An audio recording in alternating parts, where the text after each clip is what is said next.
قل هذه سبيلي أدعو إلى الله على بصيرة أنا ومن اتبعني وسبحان الله وما أنا من المشركين. Bismillahirrahmanirrahim. Assalamualaikum warahmatullahi wabarakatuh. Alhamdulillah, wassalatu wassalamu ala rasulillah wa ala alihi wa sahbihi wasallam.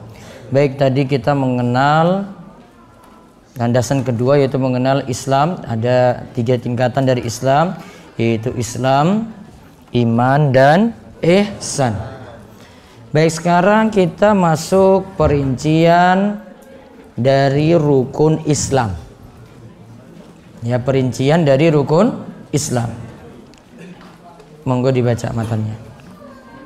Fa'arkanul Islami khamsatun syahadatu an la ilaha illallah wa anna Muhammadan Rasulullah wa iqamus sholati wa ita'uz zakati wa shaumu ramadana wa hajju baitillahil harami Wa hajjil baiti wa hajji baitillahil harami wa dalilu syahadati qauluhu ta'ala syahidallahu annahu la ilaha illahu wal malaikatu wa malaikatu wa ulul ilmi qa'iman bil qist la ilaha illahul azizul hakim la ilaha illahuwal la ilaha illahuwal azizul hakim wa ma'naha la ma'buda bihaqqin illallah la ilaha nafiyan jami'a ma yu'badu min dunillahi illallahu musbital ibadatu lillahi wahdahu la syarika lahu fi ibadatihi kama annahu la syarika lahu fi mulkihi wa tafsiru halladhi yuwaddihuha qawluhu ta'ala wa id qala Ibrahimu li abihi wa qawmihi innani bara'um mimma ta'budun illa alladhi fatarani fa innahu sayahdin wa ja'alaha kalimatan baqiyatan fi aqibihi la'allahum yarji'un wa qawluhu qul ya ahlal kitabi ta'alau ila kalimatin sawa'im bainana wa bainakum alla na'budu illallaha wa la nusyrika bihi syai'aw wa la yattakhidha ba'duna ba'dal arbabam min dunillah fa in tawallaw faqulu hadu bi anna muslimun wa dalilu syahadati anna Muhammadan Rasulullahi qauluhu ta'ala laqad ja'akum rasulun min anfusikum azizun alaihi ma anittum harisun alaikum bil mu'minina raufur rahim. Wa makna syahadati anna Muhammadan Rasulullahi ta'atuhu fima amara wa tasdiquhu fima akhbara wajtinabu ma'anhu naha wa zajara wa an la yu'badallahu illa bima syara'a wa dalilus salati waz-zakati wa tafsirut tauhidi qauluhu ta'ala wa ma umiru illa liya'budullaha mukhlishina lahuddina hunafa'a wa yuqimus salata wa yu'tuz zakata wa dhalika dinul qayyimah wa dalilus siyami qauluhu ta'ala ya ayyuhalladzina amanu kutiba alaikumus siyamu kama kutiba alal ladzina min qablikum la'allakum tattaqun wa dalilul haji qauluhu ta'ala walillahi 'alan nasi hijjul baiti man istata'a ilaihi sabila wa man kafara fa innallaha ghaniyyun 'anil 'alamin. Al-martabatu. Mungkin kalau agak mengganggu, ibu-ibu yang punya anak bisa di teras biar tidak ganggu yang di dalam. Ada posisi di luar biar keadaan tenang, karena nanti saya sebut catatan nanti agak terganggu nanti. Karena catatan-catatan penting. Turun. Baik. Kita lihat fa'arkanul islami khamsatun. Arti dulu ya. Baca artinya dulu. Halaman 27 bawah. Tingkatan pertama, Islam. Rukun Islam ada 5, yaitu bersahadat la ilaha illallah Muhammad Rasulullah, menegakkan solat, membayarkan zakat, menjalankan puasa Ramadan, dan menunaikan haji ke Baitullah. Dalil syahadat adalah firman Allah Ta'ala. Allah bersaksi bahwa tiada sesembahan yang berhak disembah selain Dia, yang menegakkan keadilan. Para malaikat dan orang-orang yang memiliki ilmu juga mengatakan hal demikian. Tidak ada sesembahan yang berhak untuk disembah melainkan yang maha perkasa lagi maha bijaksana. Quran Surah Al-Imran ayat 18. Makna kalimat la ilaha illallah adalah tidak ada sesembahan yang berhak untuk disembah selain Allah. Kalimat la ilaha artinya meniadakan seluruh sesembahan selain Allah. Kalimat illallahu artinya menetapkan peribadatan hanya untuk Allah. Tiada sekutu baginya dalam beribadah kepadanya, sebagaimana juga tidak ada sekutu bagi Allah dalam kekuasaannya. Tafsir kalimat la ilaha illallah diperjelas dengan firman Allah Ta'ala, dan ingatlah ketika Ibrahim berkata kepada bapaknya dan kaumnya, sesungguhnya aku berlepas diri dari segala yang kalian sembah. Aku hanya menyembah zat yang telah menciptakanku. Sesungguhnya Dia akan memberikan petunjuk kepadaku. Ibrahim menjadikan kalimat tauhid itu sebagai kalimat yang kekal pada keturunannya. Mudah-mudahan mereka kembali kepada kalimat tauhid tersebut. Quran Surah Az-Zukhruf ayat 26 hingga 28. Allah Ta'ala berfirman, katakanlah hai ahli kitab, kemarilah kepada kalimat yang tidak ada perselisihan antara kami dan kalian, yaitu janganlah kita menyembah kecuali hanya kepada Allah. Janganlah kita menyekutukannya dengan sesuatu apapun. Janganlah sebagian kita menjadikan sebagian yang lain sebagai rob-rob selain Allah. Kalau mereka berpaling, maka katakanlah, persaksikanlah bahwa kami adalah orang yang berserah diri. Quran Surah Ali Imran ayat 64. Dalil tentang syahadat Muhammad Rasulullah adalah firman Allah Ta'ala, sungguh telah datang seorang Rasul kepada kalian dari kaum kalian sendiri. Dia merasakan berat penderitaan kalian, sangat menginginkan kalian beriman dan selamat, amat belas kasihan lagi penyayang terhadap orang-orang mukmin. Quran Surah At-Taubah ayat 128. Makna syahadat Muhammad Rasulullah adalah menaati perintahnya, membenarkan kabar yang dibawanya, menjauhi segala yang dilarang dan dicegahnya, dan tidak beribadah kepada Allah melainkan dengan tuntunan beliau. Dalil tentang salat, zakat, dan tafsir tauhid adalah firman Allah Ta'ala, tidaklah mereka diperintahkan melainkan untuk beribadah kepada Allah, dengan menyerahkan ibadah hanya kepadanya dengan lurus, menegakkan salat, dan membayarkan zakat. Itulah agama yang lurus. Quran Surat Al-Bayyinah ayat 5. Dalil tentang puasa adalah firman Allah Ta'ala, hai orang-orang yang beriman, diwajibkan atas kalian untuk mengerjakan puasa sebagaimana telah diwajibkan kepada orang-orang sebelum kalian, agar kalian bertakwa. Quran Surah Al-Baqarah ayat 183. Dalil tentang haji adalah firman Allah Ta'ala, mengerjakan haji adalah kewajiban manusia terhadap Allah, yaitu bagi orang yang sanggup mengadakan perjalanan ke Baitullah. Quran Surah Ali Imran ayat 97. Itu ada terjemahan kurang. Waman kafara fa innallaha ghaniyun 'anil alamin. Siapa yang kafir maka Allah ya itu ghani, maha kaya dari semesta alam. Ali Imran ayat 97 masih ada lanjutan terjemahan. Baik. Sampai dalil tentang haji. Nah, kita lihat dari masalah rukun Islam. Fa arkanul islami khamsatun. Rukun Islam ada 5.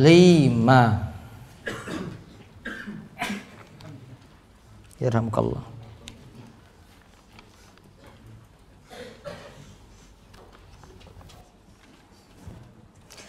Tadi kita sudah lihat pengertian Islam, ada pengertian umum, ada yang khusus yaitu mengikuti syariatnya Nabi Muhammad SAW. Ada pengertian Islam itu yang menunjukkan amalan-amalan lahiriah. Yang kita bahas di sini, Islam diutus Nabi Muhammad dibagi lagi 3 tingkatan. Ada Islam yang lahir, ada iman yang merupakan amalan batin, ada ihsan yang pemantapan dari itu.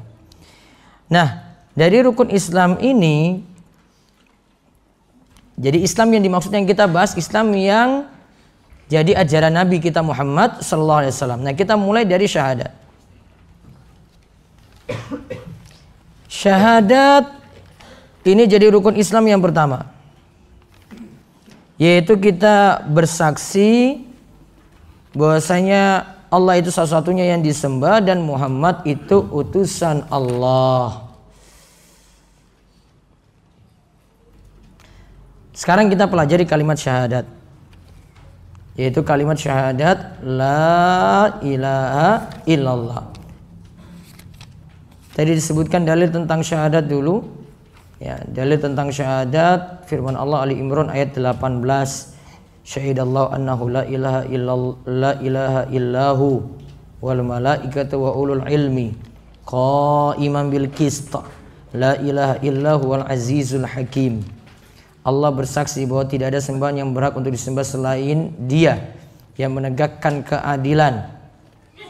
Para malaikat dan orang-orang yang memiliki ilmu juga menyatakan seperti itu. Tidak ada sembahan yang berhak untuk disembah melainkan yang Maha Perkasa, Al-Aziz, Al-Hakim, lagi Maha Bijaksana. Lihat situ pengertian kalimat la ilaha illallah. Makna kalimat la ilaha illallah, Syekh katakan la ma'buda bihaqqin illallah. La ma'buda bihaqqin illallah. Tidak ada sembahan yang berhak untuk disembah selain Allah. Itu pengertian yang lebih tepat daripada pengertian tiada Tuhan selain Allah.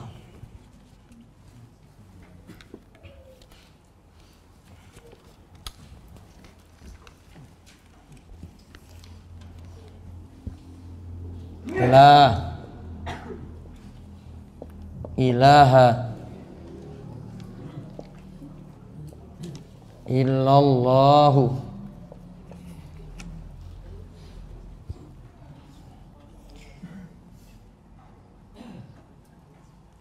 diartikan la ma'buda.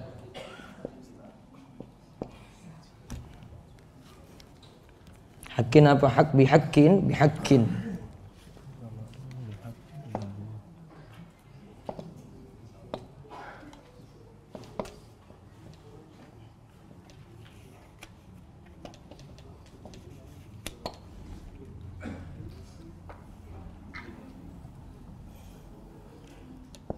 Tidak, ini ya terjemahannya ya, la ma'buda bihaqqin Allah.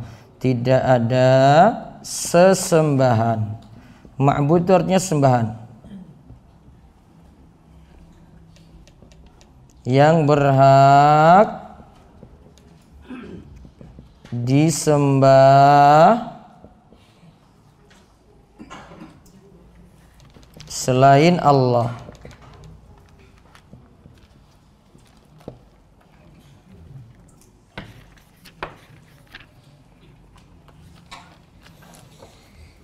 Ini beda dengan kalimat, lihat ya, bedakan dengan kalimat biasanya diterjemahkan apa? Tiada Tuhan selain Allah.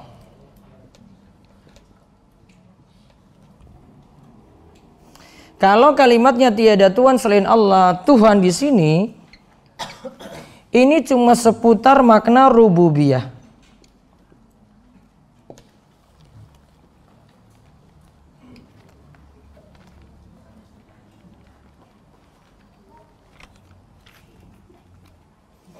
Tuhan di sini tiada Tuhan selain Allah itu cuma seputar makna rububiyah. Artinya kita maksudkan Tiada pencipta selain Allah, tiada pemberi rezeki selain Allah, tiada yang mengatur jagat raya selain Allah, tiada yang merajai itu selain Allah. Cuma sebatas makna apa? Rububiyah. Makna rububiyah itu juga diyakini orang musyrik. Orang musyrik ditanya siapa yang menciptakan kalian, menciptakan jagat raya, mereka jawab apa? Allah. Kecuali orang ateis. Namun orang ateis secara batinnya meyakini sebenarnya. Kalau terbang terus terdapat goncangan, mau dalam keadaan guncang, mau mati misalnya, dia sudah teriak-teriak lagi, God, God, God, Tuhan, Tuhan, Tuhan. Gak mungkin dia cuma diam-diam saja. Pasti dia nanti pasrah nanti di situ, baru dia ungkap itu semua. Ateis. Ini ya, jadi ini cuma sebatas makna apa? Rububiyah. Makna rububiyah kalau orang muslim gak cukup. Harus tambah lagi. Kandungan paling penting adalah kita bedakan prinsip kita dengan orang musyrik. Orang musyrik kalau masih sebatas rububiyah, dia masih yakini dong. Abu Jahal, Abu Lahab ini masih ini nih. Maka kalau terjemahannya tiada Tuhan selain Allah, masih jadi akidahnya Abu Lahab, Abu Jahal. Itu kasarannya. Paham? Ya. Jadi tidak ada beda kita dengan Abu Lahab dan Abu Jahal. Padahal Rasulullah SAW itu perangi Abu Lahab, Abu Jahal, padahal keluarganya sendiri. Bukan di sini perbedaannya. Perbedaannya, ya, orang kafir Quraisy tidak mau beribadah pada Allah walaupun meyakini Allah sebagai pencipta. Maka ini dihapus. Maka biasakan terjemahannya yang ini ditiadakan. Oh. Nanti ada makna lebih lagi dari ini nih. Saya belum bahas manunggaling kaulo Gusti di sini nih. Nggak usah. Nanti saya kasih subhat malah jadi sesat kamu. Tembukan subhat banyak dari sesat. Sudah berhenti. Kita belajar yang benar aja. Kan masih dasar, masih kelas PAUD toh. Jadi kita seputar ini nih. Kalau kalimatnya tidak ada sembahan yang berhak disembah selain Allah. Nah ini baru terbedakan dengan Abu Lahab dan Abu Jahal. Abu Lahab, Abu Jahal itu nggak mau ucapkan ini nih. Nggak mau ucapkan ini karena ini artinya. Abu Thalib itu juga nggak mau ucapkan la ilaha illallah ini karena ini. Dia takutkan ini artinya nih. Makanya dia ketika dirayu ketika mau meninggal dunia Abu Thalib kan paman Nabi SAW. Ya ammi qul la ilaha illallah kalimatan uhajju laka biha indallah. Wahai pamanku, Nabi rayu pamannya nih, ucapkanlah kalimat la ilaha illallah yang nanti aku bisa berargumen di hadapan Allah. Terus teman-temannya ketika itu yang juga jenguk dia ketika sakaratul maut, ya Abu Thalib, wahai Abu Thalib, kamu mau tinggalkan ajaran simbahmu dulu, ajarannya Abdul Muttalib. Dia mikir, iya ya, saya harus tetap pertahankan ini ajarannya Abdul Muttalib. Dia nggak mau ucapkan, mati dalam keadaan kafir karena nggak mau ucapkan kalimat ini. Itu titik bedanya. Adapun ini kok jadilah ma'budah, wah ini pembahasan nahwu nanti ini. Saya terangkan agak berat nih, nggak usah aja lah. Engkau bengong aja nanti lihatnya. Oh ngono toh. Kok iso ya? Nah. Engkau bingung. Hah? Nahwu ngertos mboten nahwu? Belum. Kue gorengan apa makanan enak?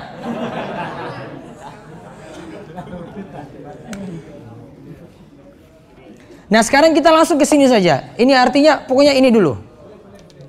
Ini nanti muncul ini ada ini. Ilah ini nanti diterjemahkan ma'bud, sesembahan. Bihakin ini orang Arab nyebut kalimat la ilaha illallah, di tengah-tengah ini sebenarnya ada kalimat lagi. Mereka sudah tahu ini apa kalimatnya. Tidak ada ilah apa begitu. Tidak ada ilah, tidak ada sembahan yang bagaimana? Yang berhak disembah. Orang Arab sembunyikan, bahasa Arab sudah tahu itu. dimunculkan ya untuk memahamkan, karena orang kita yang lainnya tidak tahu kalimat ini itu ada terselip. Istilah bahasa Arabnya itu ditakdirkan. Nah, itu takdir nanti nggak paham lagi. Takdir istilah nahwu beda lagi ini. Nanti muncul bihakin. Ceritanya panjang sekali. Kemarin aja ngajaran SMA aja belum sampai sini nih. SMA. Kita hapus dulu ini ya. Ini wes, ini pokoknya sudah ngerti aja lah. Wes.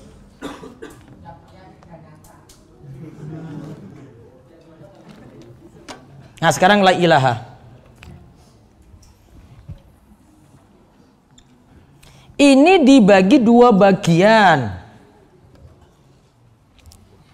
Ini bahas la ilaha illallah saja kayak pelajaran SD loh ini. Kalau Syekh tadi sebutkan la ilaha nafian jami'a ma yubadu min dunillah illallah musbitan al ibadah lillahi wahda la syarikalah.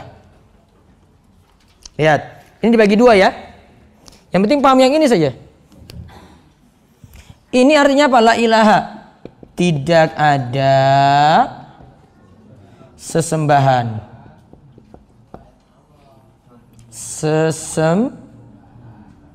Sesembahan yang berhak disembah. Sabar. Terus selain Allah. Dua bagian ya. Ini bagian pertama, ini bagian kedua. Bagian pertama ini namanya nafiyun.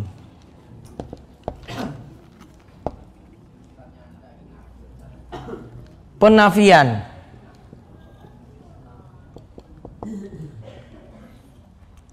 Atau peniadaan.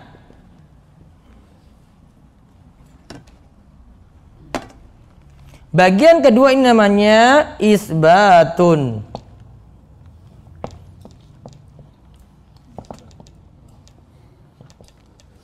Penetapan. Makanya ada sidang isbat. Berarti apa? Sidang penetapan. Nah.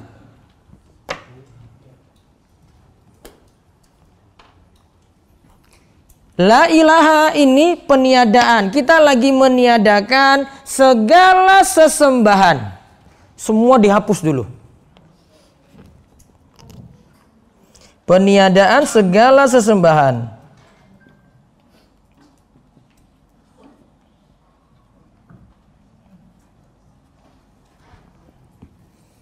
Ilallahu, ini isbat penetapan. Yaitu penetapan hanya Allah yang disembah. Maka dihapus dulu semuanya. Nabi tidak disembah, malaikat tidak disembah, pohon tidak disembah, batu tidak disembah, kubur tidak disembah, orang soleh tidak disembah. Itu dihapus, ditiadakan. Lalu ditetapkan siapa yang disembah? Hanya Allah saja.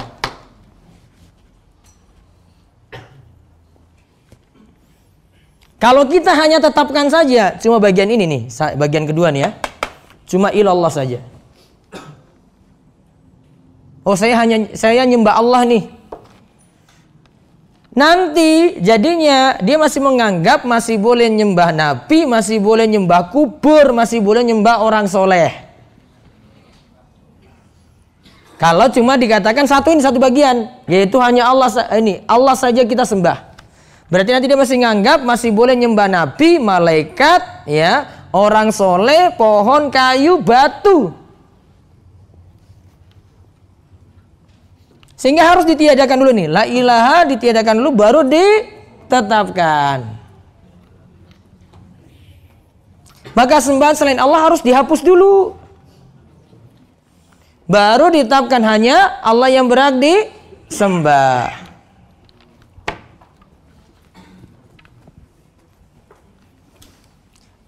Maka ditulis rukun la ilaha illallah ada 2. Rukun apa? La ilaha illallah ada 2.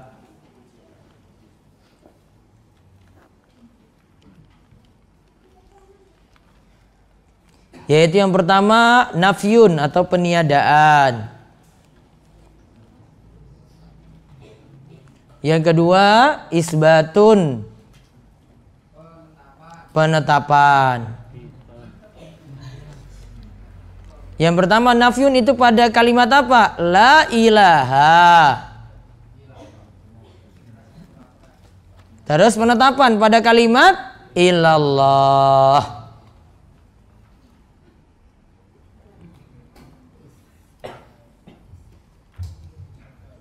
Sehingga kalau dalam bahasa kita di situ ada kata pembatasan. Maka kalau mau diterjemahkan ada kata hanya. Hanya Allah yang saya sembah. Hanya Allah yang kita sembah. Itu kalimatnya berbeda. Saya menyembah Allah. Kalimatnya ya, bedakan 2 kalimat ya. Saya menyembah Allah dengan kalimat saya hanya menyembah Allah. Beda enggak? Kalau kalimatnya saya menyembah Allah berarti yang lain juga masih ada yang disembah. Kalau kalimatnya saya hanya menyembah Allah berarti satu saja, itulah tauhid. Berarti satu saja yang disembah, itulah apa? Tauhid. Makanya harus ada 2 ini, nafyun isbat. Ditiadakan dulu sembahan-sembahan yang lain, baru hanya Allah yang ditetapkan. Berarti kita cuma jadikan sesembahan itu satu.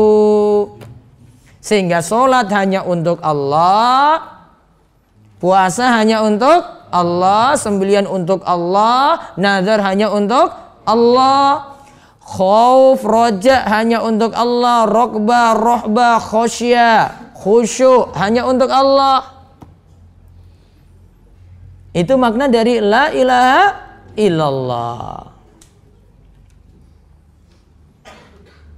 Pokoknya tahu kesimpulannya saja. Dari sini kalau bingung yang itu, oh berarti saya harus nyembah Allah saja. Jadi satu. Gak boleh yang lainnya turut serta untuk disembah. Gak boleh nantinya pas kurban dia ikut kurban, setelah itu dapat musibah besar, larung ke pantai selatan. Tauhidnya batal itu gara-gara tadi. Imannya batal. Itulah ilaha illallah. Sudah pernah dapat di SD belum kayak begini? Belum. Pelajaran SD kita nggak lengkap kayak tadi. Makanya kubur-kubur itu masih banyak yang diagung-agungkan. Ya, SDIT juga belum tentu ada loh. Mungkin SDIT kayak begini juga, belum tentu. Sama saja, ngaji makanya.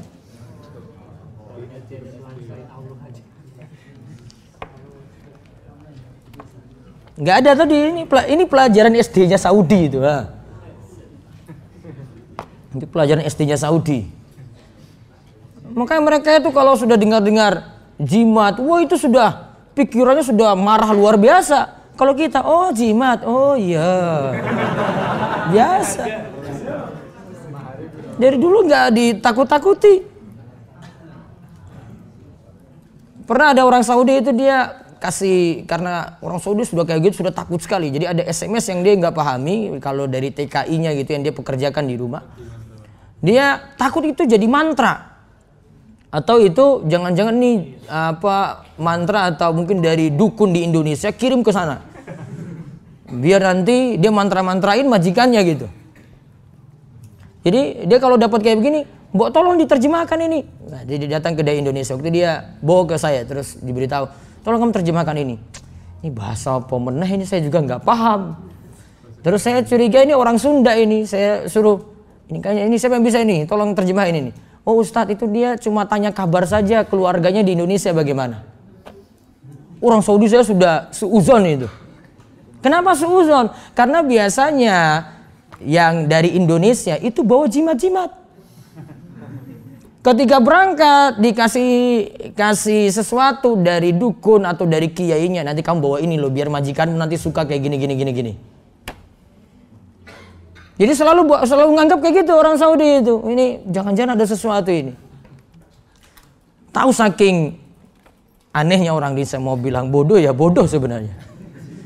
Disuruh sama kiainya, kalau kamu mau majikanmu itu suka, terus senang sama kamu terus, ya nggak macam-macam. Nanti kamu bikin minum, ya. Nanti campur dengan kencingmu sedikit. Pas lagi minta wedang putih, air putih coba dia campur di situ coba. Saya bilang bodoh banget dia ini, nurut aja.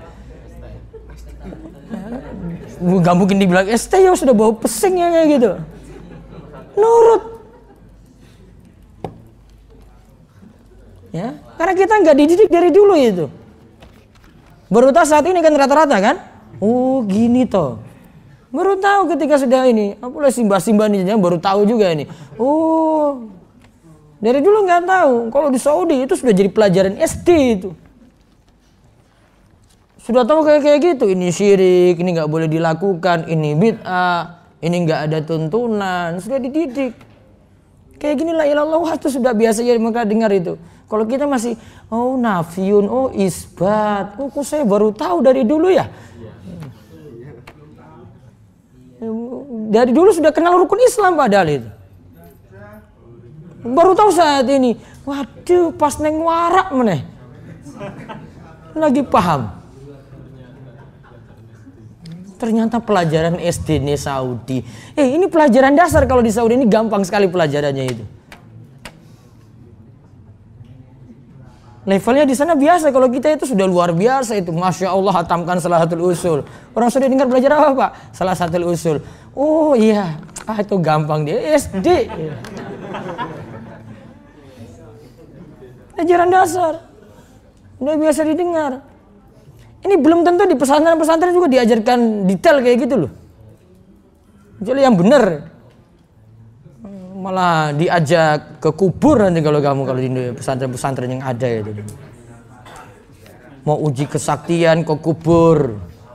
Iya kan? Nanti di kubur dikasih amalan-amalan, suruh tidur di kubur lagi. Kiai ini kurang gawean ini, garap muridnya coba. Aneh-aneh tenan nih Indonesia. Maka kalau belajar kayak begini dapat hidayah besar, baru paham ini. La ilaha illallah kayak begitu. Coba kalau ini salah artikan coba. Ya. Akhirnya dia nggak nganggap kayak tadi kan, dia cuma terjemahkan tiada Tuhan selain Allah kan. Cuma sebatas tauhid apa tadi? Rububiyah. Oh berarti nggak apa-apa jimat. Yang penting saya masih meyakini Allah pencipta saya, pemberi rezeki saya, pengatur jagat raya, yang maha merajai. Saya Islam. Namun kalau Abu Jahal, Abu Lahab tahu, kamu sama dengan saya. Iya kan? Ini Abu Lahab, Abu Jahal tahu itu, kita nggak ada beda. Saya juga akui kayak gitu juga, sama dengan kamu. Beda kita apa? Kamu bilang kamu haji, saya juga haji. Abu Lahab, Abu Jahal itu orang-orang Quraisy, masya Allah hajinya luar biasa. Haji juga. Ya, tawaf juga. Tawaf mereka keliling-keliling Ka'bah, habis itu ada patungnya mereka usap, jalan lagi muter lagi gitu. Tawaf. Kalah, belum tawaf juga kan? Ada yang belum tawaf kan? Orang kafir Quraisy sudah tawaf, coba lihat.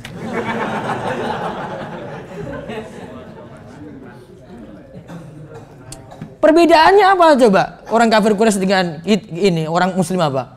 Perbedaannya mereka mau sekutukan Allah. Dia talbiyah, labbaik Allahumma labbaik la syarika lak labbaik. Ya. Innal hamda wa ni'mata lakal mulk la syarika lak. Kalau orang kafir Quraisy, ya kalau dia orang muslim, orang kafir Quraisy tambah. Lagi, la syarikan huwalak. Kecuali sekutu. Ya. Yang kami agungkan, yang kami miliki. Berarti dia masih pengen nambah lagi. Jangan hanya Allah saja, nggak boleh berhenti situ. Masih ada patung-patung kami yang lain. Lata, Uzza, Manat, itu juga perlu diagungkan. Itu jangan dihapus. Itu bedanya. Kalau mau bilang ibadah kita masih kalah. Sana haji juga itu orang kafir Quraisy. Bahas detail itu pelajaran lebih tinggi lagi nanti. Sudah paham ini? Ya. Jadi la ilaha illallah itu kayak gitu. Makanya kenapa Abu Jahal, Abu Lahab, Abu Thalib nggak mau ucapkan la ilaha illallah. Simple, tahu makna. Dia tahu artinya. Tahu artinya kayak tadi, lama muda bihakin ilallah. Kita la ilallah sambil geleng-geleng kepala 1000 kali. Ora paham-paham. Coba lihat. La ilaha illallah, la ilaha illallah. Ha, huwa.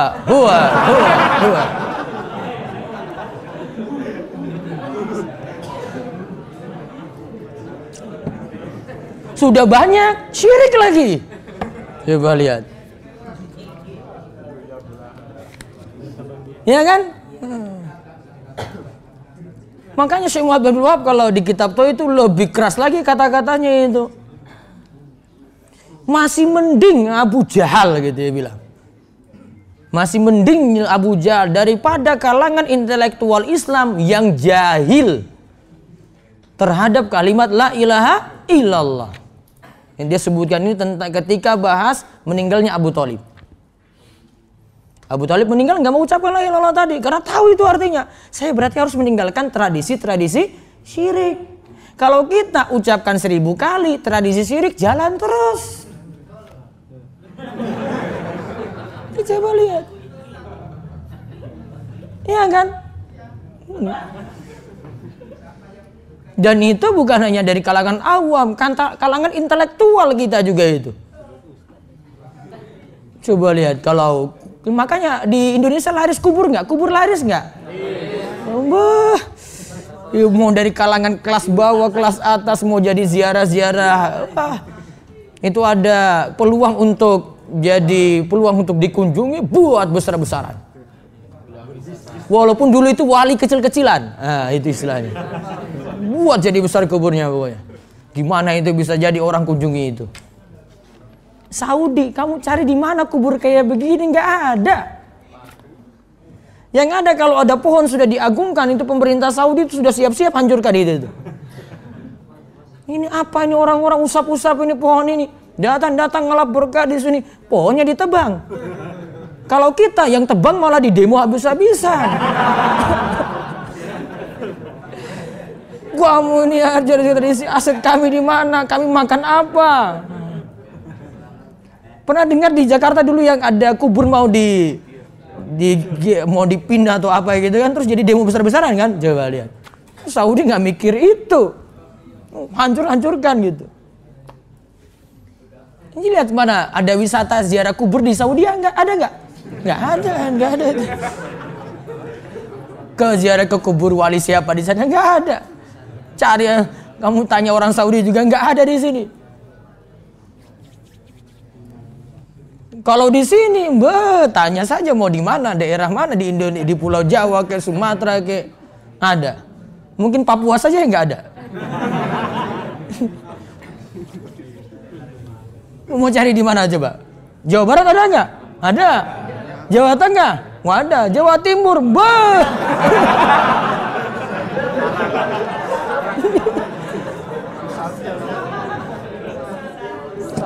Luar biasa ininya.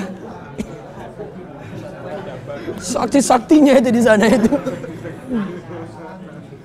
Coba lihat itu. Pusing kan? Kayaknya belajar tauhid yang benar. Apalagi kalau tahu keluarga masih kayak gitu. Waduh, senangnya. Umroh nggak, dia mau nabung-nabung. Kalau sudah wisata spiritual ke ziarah ke kubur mana tuh, Masya Allah disimpan uang itu karena mau ke kubur wali. Ya kan? Itu semangat sekali itu. Bis-bis istimewa. Namun kalau pergi umroh cari kelas ekonomis. Paling ekonomis, paling murah. Yang penting sampai sana pulang lagi gitu. Namun kalau ke kubur wali pokoknya apa saja itu dikorbankan ya untuk gitu. Dia bisa nabung-nabung bisa pergi umroh lagi. Itu. Sudah? Ya, sudah tercengang kan?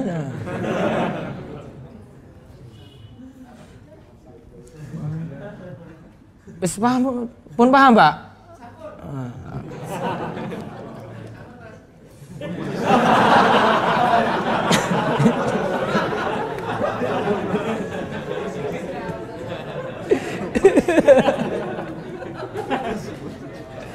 Dulu pas huruf dapat kalimat ini nggak la ilaha illallah kayak gini.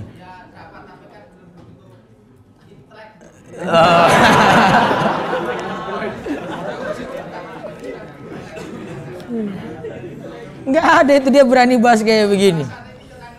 Kalau pas huruf tuh nggak mungkin bahas syirik-syirik itu nggak boleh. Nggak mungkin dia langsung peringatkan syirik-syirik itu nggak ada itu. Peringatkan bid'ah nggak ada. Takut jamaah lari. Ya, dia mau beritahu kayak gitu, jamaah bubar dari masjid. Padahal dia pengen jamaah itu ke masjid. Ya, kalau dia beritahu kayak gitu coba, jamaah bubar langsung. Yang ngurus-urus bubar lagi. Itu nggak mungkin. Sudah dari dulu saya pelajari itu nggak ada itu. Mau bahas syahadat la ilaha illallah detail, ingatkan bid'ah nggak ada. Ya. Padahal itu lebih penting diterangkan itu daripada terjatuh dalam syirik. Daripada kamu ngajak sholat terus syirik lagi. Ya, suruh sholat berjamaah syirik lagi. Iya kan? Mendingan syirik diingatkan dulu. Akhirnya dia mau sadar, terus sholat dia tertibkan, dia tobat, dia jamaah rutin, kuatkan. Akidahnya kuat di situ. Itulah ajarannya Syekh Muhammad bin Abdul Wahab. Wahabi yang kalian tuduh-tuduh itu. Ya? Dan taib. Sekarang lihat dalilnya Az-Zukhruf ayat 26-28. Tafsir kalimat la ilallah diperjelas dengan firman Allah Ta'ala. Wa isqala Ibrahimu li abihi wa qaumi innani bara'um mimma ta'budun illal ladzi fatarani. Nah, pada kalimat innani bara'um mimma ta'budun illal ladzi fatarani. Lihat, kalian garis bawahi yang terjemahannya. Sesungguhnya aku berlepas diri dari segala yang kalian sembah. Aku hanya menyembah zat yang telah menciptakanku. Garis bawah itu. Itu sama dengan pengertian la ilaha illallah. Aku berlepas diri dari segala yang kalian sembah. Berarti la ilaha. Terus aku hanya menyembah yang menciptakanku. Berarti menyembah siapa? Allah. Itulah illallah. Aku berlepas diri dari segala apa yang kalian sembah. Berarti itu la ilaha. Terus, aku hanya menyembah yang menciptakanku. Itulah pada kalimat illallah. Ada nafyun, ada isbat, ada penafian, ada penetapan. Ya, itu sudah ada dalam Az-Zukhruf 26-28. Siapa yang berkata tadi? Nabi siapa? Ibrahim. Katakan pada bapaknya, katakan pada kaumnya. Itu berat sekali dia dengan keluarganya juga itu.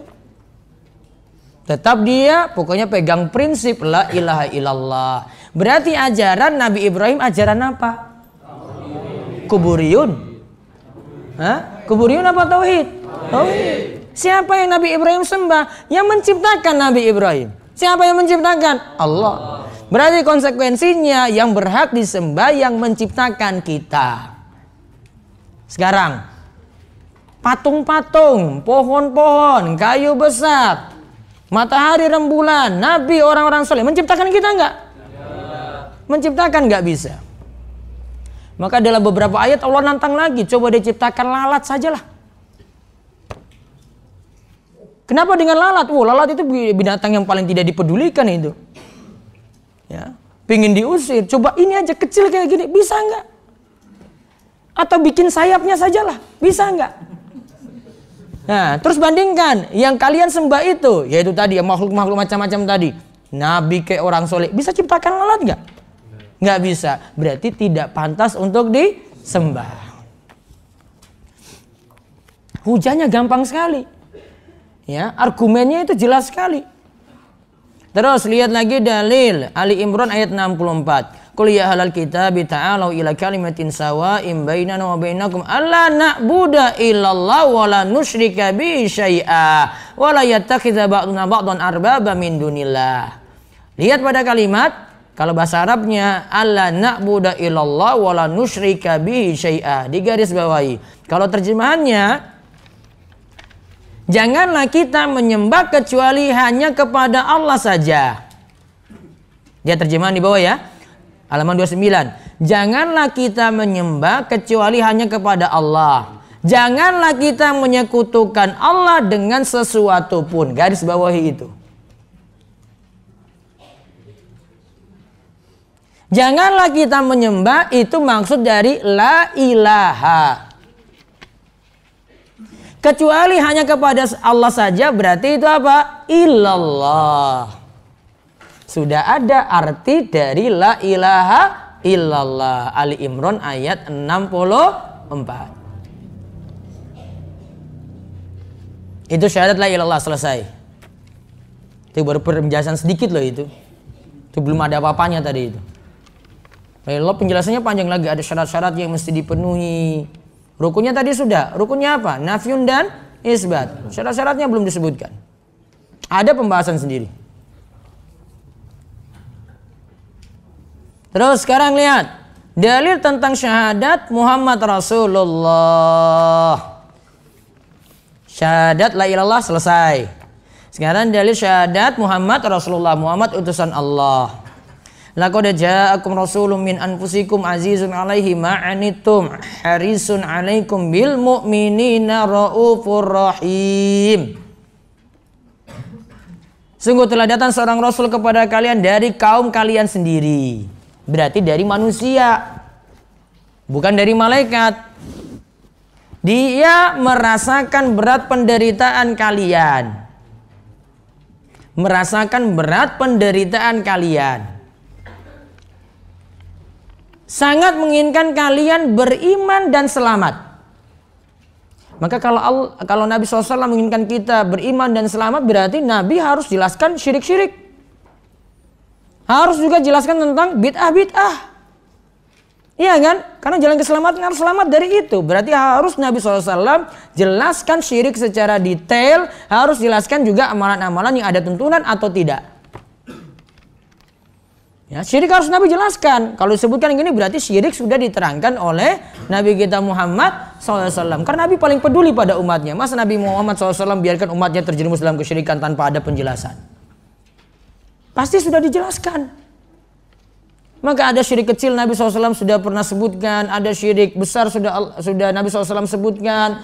Ada syirik khafi yang samar sudah Nabi SAW sebutkan. Itu detail. Kita saja yang belum tahu. Kita cuma tahu, oh syirik. Oh, banyak O-nya.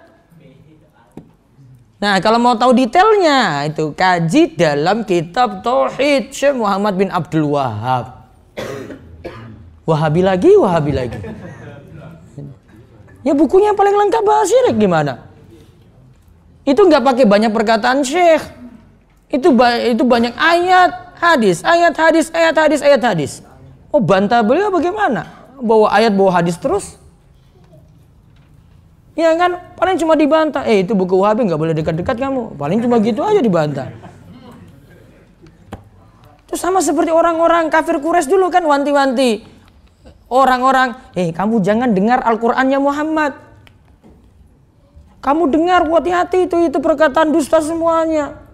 Penuh fitnah semuanya.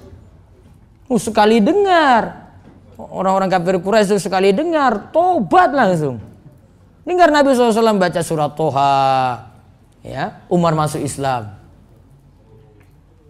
Ya, Umar masuk Islam. Dengar bacaan surat am khuliqu min ghairi syai'in am umul khaliqun, ya, Jubair bin Mut'im. Dengar ini, dia tergoncang langsung. Ya. Apakah kalian itu mencipta ataukah diciptakan? Kamu makhluk apa bukan? Hanya pada orang-orang kafir Quraisy ayat ini bertanya. Ya kami makhluk, kami tidak bisa menciptakan diri kami sendiri. Terguncang dengan ayat itu. Jubair bin Mut'im masuk Islam, dengar Al-Quran. Maka ada yang dengar kitab-kitab Syekh Muhammad bin Al-Wahab, awalnya diwanti-wanti Wahabi tadi, dengar sendiri, baca sendiri, dapat hidayah. Ada syekh itu cerita, ada orang yang ingin sebutkan buku ini, ingin supaya ada kiai besar atau ulama besar juga baca buku ini. Namun dia sebelumnya itu mencela Syekh Muhammad bin Abdul Wahab. Syekh Muhammad bin Abdul Wahab itu sesat dan seterusnya. Terus diberikan dia buku kitab tauhid. Diberikan buku apa? Kitab tauhid tadi. Namun covernya dihapus, nama Syekh Muhammad bin Abdul Wahab dihapus, dikasih ke dia. Dia baca dari awal sampai akhir, Masya Allah, ini ayat hadis luar biasa. Judulnya gini, ayat hadis begini, faedahnya kayak begini. Baca terus sampai tuntas. Ya, terus yang kasih tadi datang, gimana tadi bukunya? Masya Allah, ini buku yang luar biasa. Semoga Allah itu merahmati penulisnya. Nah, didoakan itu terus. Baru dia tahu, ini tahu yang kamu baca itu bukunya Syekh Muhammad bin Abdul Wahab. Langsung dia berubah 180 derajat. Beda dengan perkataan sebelumnya. Makanya jangan nuduh-nuduh orang terus. Kalau terhadap manusia itu, kalau benci jangan benci banget. Kalau jatuh cinta baru kamu tahu rasa. Iya kan? Kalau cinta jangan cinta banget. Ya. Kalau benci ya baru kamu tahu rasa nanti itu. Itu kaidah itu. Ya, kalau benci jangan benci banget. Nah, kalau dalam masalah jodoh, siapa tahu itu jodohmu. Ada dulu satu kelas dia nggak senang sama laki-laki itu, ternyata, kamu kok nikah sama dia? Padahal dulu itu bencinya bukan main. Ya jodoh bagaimana coba? Dia mau nolak bagaimana? Itu, ya kita belum tahu hakikatnya saja. Pelajari. Ya, jadi tadi ada syirik-syirik sudah diterangkan oleh Nabi atau belum? Sudah, Nabi SAW sudah menerangkannya. Kemudian amat belas kasihan lagi penyayang terhadap orang-orang mukmin. Lihat makna syahadat Muhammad Rasulullah. Sekarang makna syahadat Muhammad Rasulullah. Lihat ya kalimatnya. Ta'atuhu fima amara wa tasdiquhu fima akhbara wa sinabu ma anhu naha wa zajara wa alla yu'badullahu illa bima syara'a. Makna syahadat Muhammad Rasulullah.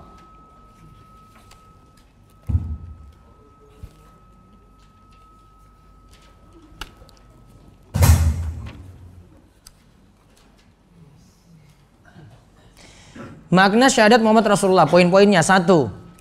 Mentaati perintah Nabi. Mentaati perintah Nabi. 2. Membenarkan setiap berita dari Nabi. Saya ulang, 1. Mentaati setiap perintah Nabi. 2. Membenarkan setiap berita yang beliau bawa. 3. Wasinabu ma anhu naha wa zajara. Menjauhi segala yang dilarang.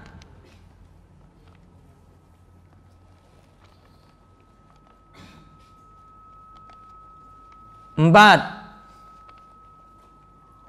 Wa la yu'badallahu illa bima syara'a. Yang keempat, beribadah kepada Allah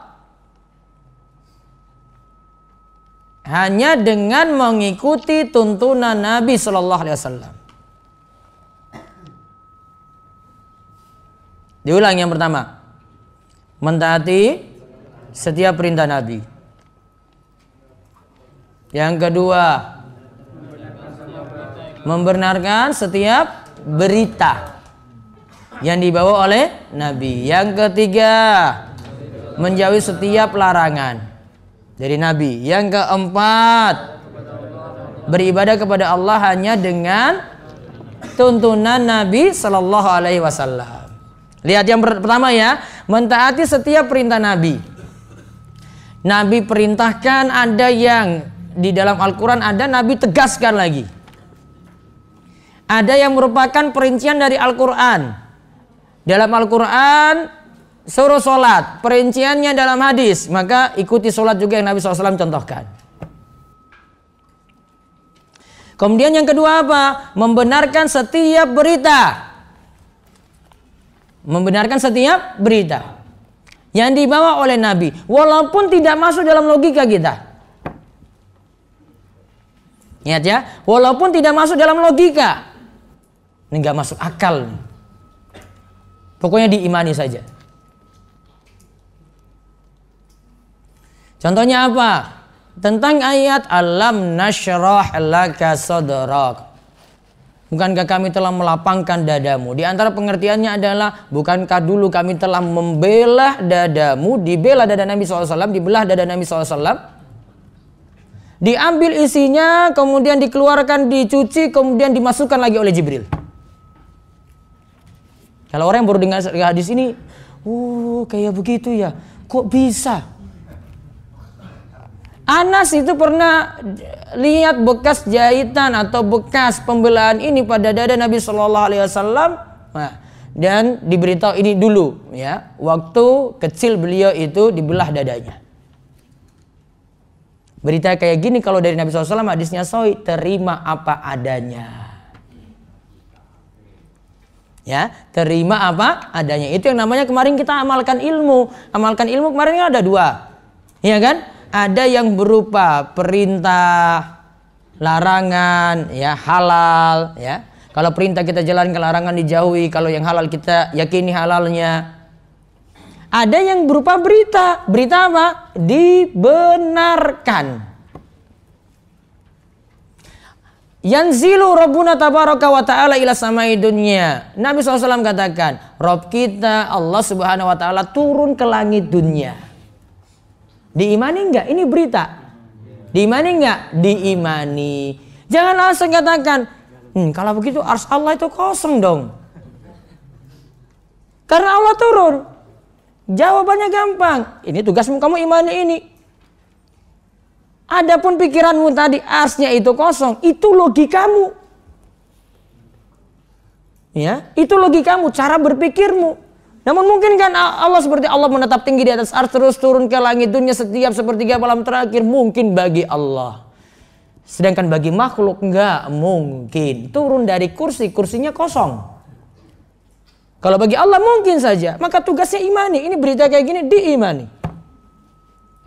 Terus yang ketiga tadi apa? Setiap larangan dijauhi. Ada larangan khusus disebutkan dalam Al-Quran. Nabi tegaskan lagi. Ada larangan, cuma Nabi SAW yang sebutkan saja, tidak disebutkan dalam Al-Quran. Contoh, sebagian kalangan menolak kalau anjing itu haram. Dikarenakan dalam Al-Quran tidak pernah disebutkan kata-kata anjing itu haram. Padahal Nabi SAW itu melarang setiap dzinabin minas sibah, binatang buas yang dia itu bertaring. Maksudnya sibah itu apa? Binatang yang dia gunakan taringnya untuk menerkam mangsa. Anjing kayak gitu enggak? Anjing kayak gitu enggak? Masuk dalam lafaz umum. Lafaz khususnya ada lagi, Nabi SAW itu melarang anjing ini. Jadi kalau kalimatnya orang katakan bahwasanya dalam Al-Quran itu tidak dilarang makan anjing, ya cukup kita pakai dalil hadis Nabi SAW. Paling nanti argumennya cuma dalam Al-Quran tidak ada, hadis kita tolak karena kontradiksi dengan Al-Quran. Yang benar, perkataanmu yang keliru. Kontradiksi tidak ada dalam Al-Quran dan hadis tidak mungkin itu bertentangan. Kalau dalam Al-Quran itu tidak ada, berarti hadis itu jadi penguat, dukung. Atau hadis bisa jadi hukum tersendiri. Kata haram. Karena Nabi SAW sebutkan ketika ada yang mau berobat itu dengan kata, kemudian Nabi SAW berobat ya, katakan kata tidak boleh dibunuh. Tidak boleh dibunuh, bagaimana mau dimakan coba? Gampang kan? Tidak boleh dibunuh, gimana mau dimakan? Hidup pasukan gitu.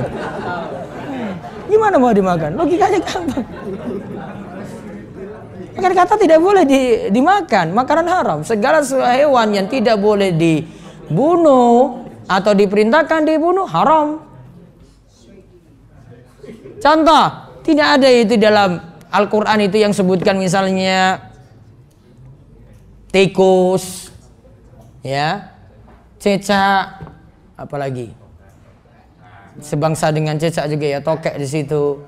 Ya, itu disebutkan dalam hadis khusus. Nabi SAW melarang hewan-hewan fasik.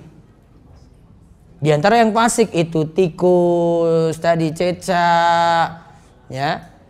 Ada lagi yang diperintahkan untuk dibunuh itu kalajengking, ular, tikus tadi. Itu hewan-hewan diperintahkan dibunuh. Kaidahnya setiap hewan yang diperintahkan untuk dibunuh tidak boleh dimakan. Berarti untuk hewan ada dua dalam hal ini yang tadi dibahas. Hewan yang tidak boleh dibunuh haram dimakan, hewan yang diperintahkan dibunuh haram dimakan. Jadi ada 4 bentuk atau 4 makna syahadat Muhammad Rasulullah. Yang terakhir yang keempat apa? Tidak menyembah Allah kecuali dengan mengikuti tuntunan Nabi Muhammad SAW. Berarti kita harus ittiba pada Nabi, tidak boleh berbuat bid'ah. Maka keterangan yang keempat itu harus ittiba pada Nabi, tidak boleh berbuat bid'ah.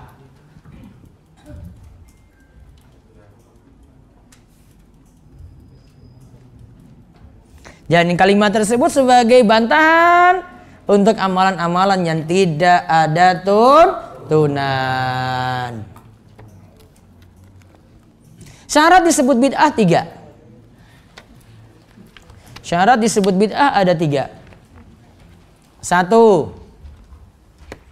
Ini biar nggak maksal fonis saja bilang bid'ah terus. Jadi jangan terlalu ekstrim, jangan terlalu gulu. Namun juga jangan terlalu remehkan, itu kan cuma bid'ah sedikit aja. Pertengahan jadinya, makanya tahu syarat-syaratnya. Syarat bid'ah ada 3. Yang pertama, amalannya itu baru. Maaf, yang pertama sesuatu yang baru. Hapus kata amalan itu. Sesuatu yang baru. Yang kedua, baru dalam agama atau terkait ibadah. Ibadah pokok ya, bukan pendukung ibadah ya, bukan fasilitas ibadah. 3. Tidak didukung oleh dalil umum dan khusus.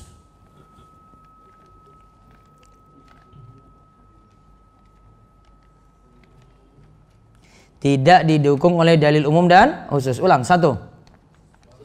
Sesuatu yang baru. 2. Sesuatu yang baru dalam agama. 3. Tidak didukung oleh dalil umum dan khusus. Sekarang, sesuatu yang baru. Ini 3 ini harus terpenuhi semuanya. Sesuatu yang baru.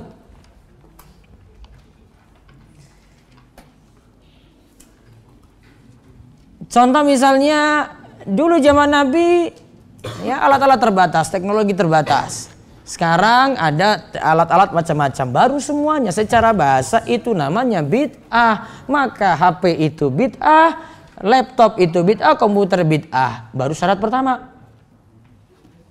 Namun ada syarat yang kedua. Apa syarat yang kedua? Barunya dalam agama. Maka terhapuslah tadi HP, laptop, ya. Macam-macam yang kaitannya dengan teknologi, karena ini tidak terkait dengan agama, tidak terkait juga dengan ibadah. Ingat ya, kita bukan bahas fasilitas. Kalau fasilitas untuk dukung ibadah tidak ada zaman Nabi, sah-sah saja ada di zaman ini. Contoh, mukabbirus shaut ini, pengeras suara, mic. Ada nggak Nabi dulu pakai ini? Nggak ada. Ketika jamaah banyak ada penyampai suara di belakang untuk teriak lagi sampai takbir itu sampai ke jamaah-jamaah di belakang. Namun maksudnya sama, tujuannya sama, untuk sampainya suara. Maka kalau didukung saat ini dengan teknologi tidak masalah. Ini bukan maksud ibadah. Seandainya ini nggak ada, tetap kajian ada juga jalan. Cuma pendukung. Kemudian fasilitas-fasilitas yang ada di masjid, ya ada karpet misalnya. Zaman Nabi ada karpet, ya. Yang ada Nabi SAW sujud di atas lumpur, lumpur langsung berarti sholat di atas tanah berarti. Keramik saja nggak ada. Sehingga dulu ada syariat masuk masjid itu masih boleh menggunakan sandal, terompah. Kalau sekarang, wah habis-habisan kamu nanti. Saya mengikuti sunnah Nabi Sallallahu Alaihi Wasallam. Wah, coba lihat. Langsung diusul. Gue ke apa? Dimarahin ya. Namun ada yang masih punya keyakinan kayak gitu. Tetap dia mau sholat dengan keadaan tanah, nggak boleh keramik, sholat di tanah. Ya, ada yang masih gulu kayak begitu, berlebihan kayak gitu. Saya bilang kok nggak paham gitu. Ini ada dulu itu, mungkin pernah dengar bukunya. Ini dia kiai tobat dari ajarannya dulu. Namun dia tobat dari ajarannya dulu malah gulu lagi dalam hal ini. Ya. Sampai tadi masjid tidak boleh ada keramik, jadi sholatnya di atas sana persis. Jangan karpet, dia sholat di tanah itu, coba lihat. Saya beberapa hal itu ekstrim sekali pemikirannya.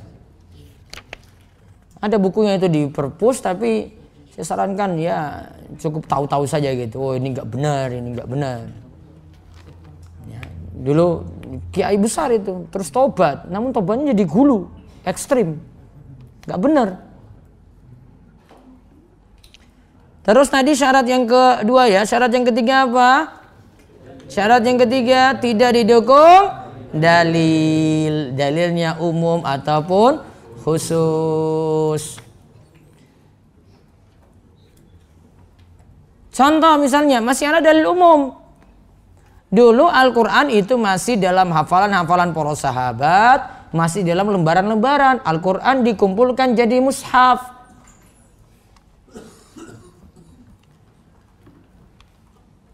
Pengumpulan ini masih punya dalil umum sehingga tidak masuk bid'ah. Mushaf Al-Quran itu tidak masuk bid'ah. Walaupun tidak ada di zaman Nabi, dalilnya ada yang umum. Inna nahnu nazzalna dzikra wa inna lahu lahafizun.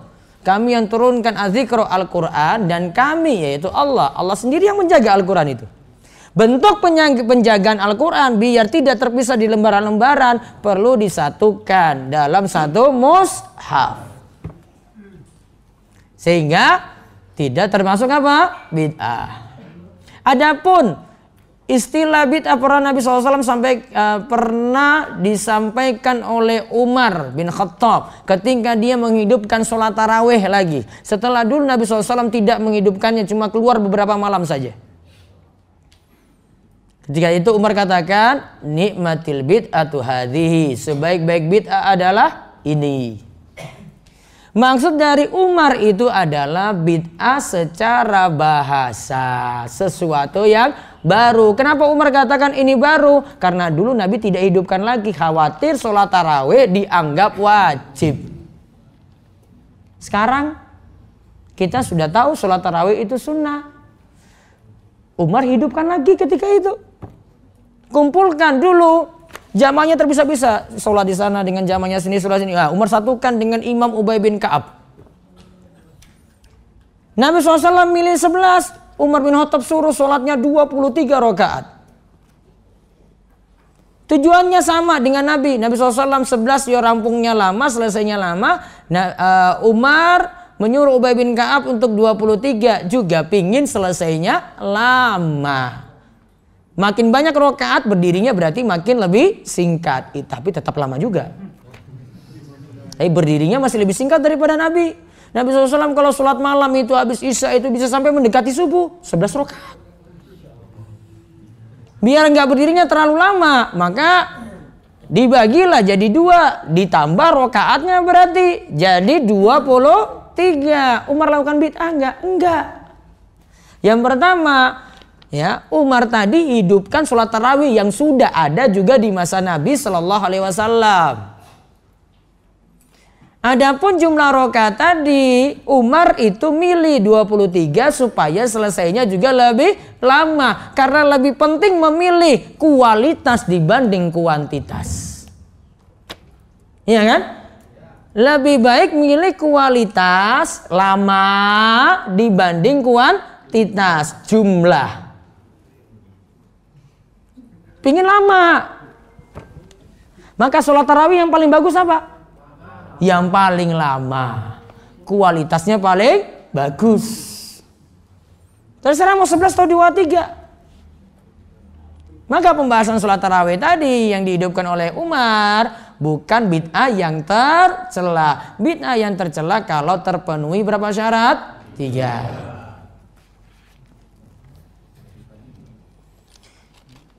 Wallahu a'lam bishawab. Break dulu 5 menit.